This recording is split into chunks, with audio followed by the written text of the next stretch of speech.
I was 15 when it all began, living through the most unbalanced, exhausted, and mentally foggy period of my life. My sleep schedule was completely destroyed. I stayed up every night, glued to my computer, drowning in video games until the sun came up. That day was no different. Morning light was creeping across the sky while I still sat in front of the screen, eyes burning, head heavy, and senses barely functioning.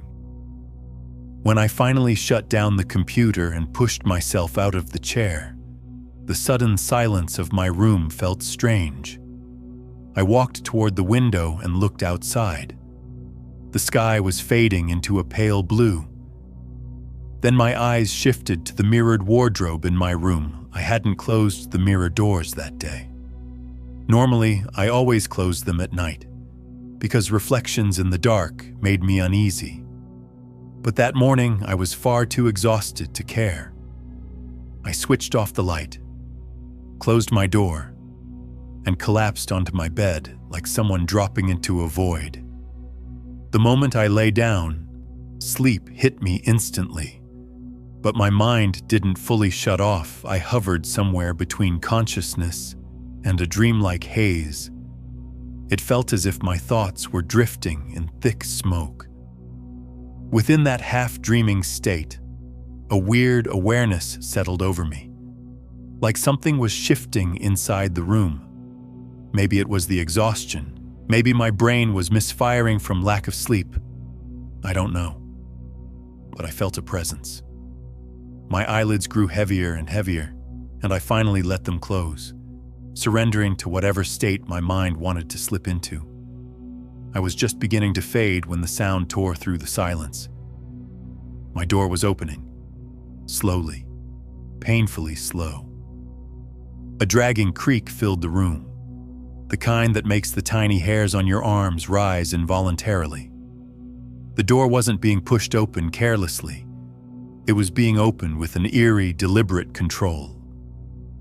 I forced my eyes open, and despite the darkness, I could clearly see the outline of my door moving, followed by a silhouette slipping into the room, my mother's silhouette.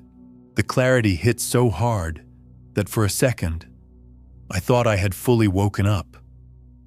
My mother walked into my room, and strangely, the moment she entered, the darkness didn't look as dark anymore.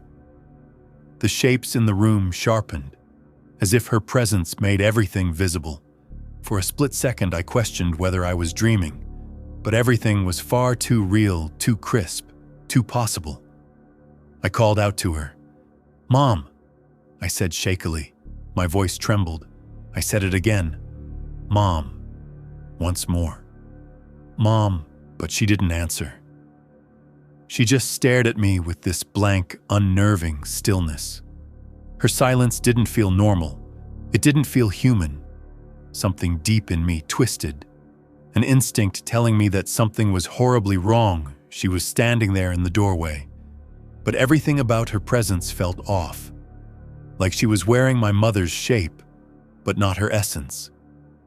She began walking toward my bed. Slow, silent steps.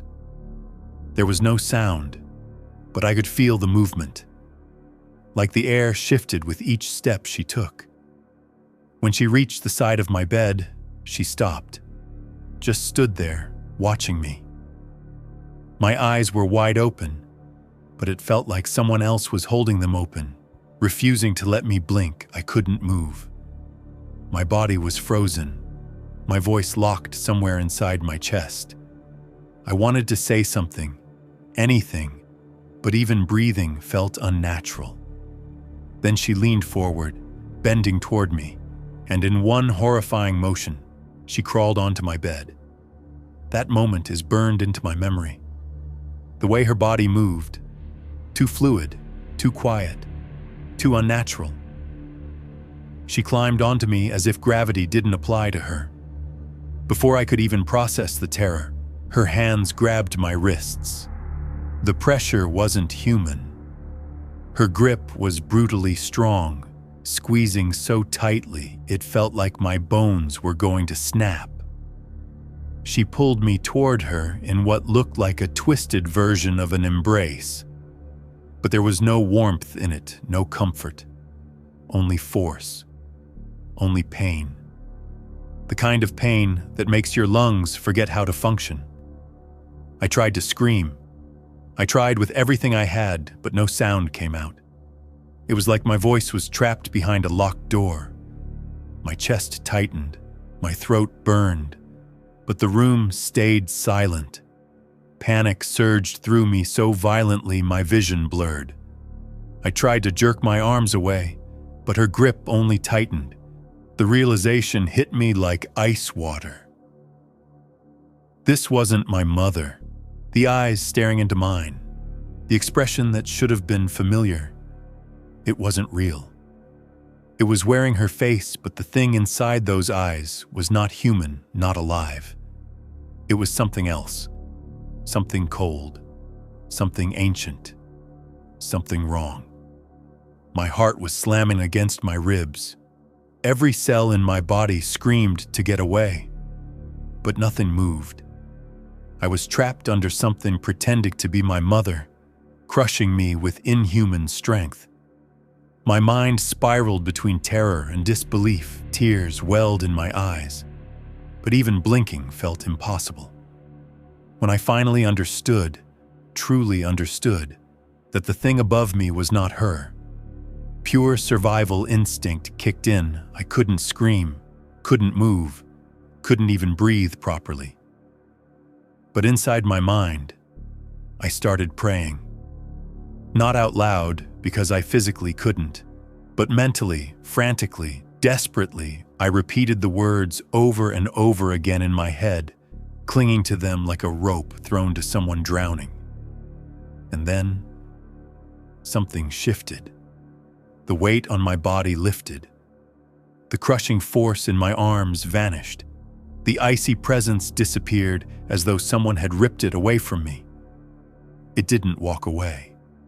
It didn't fade gradually. It was simply gone. I gasped, finally feeling air return to my lungs. My arms tingled with the return of blood flow.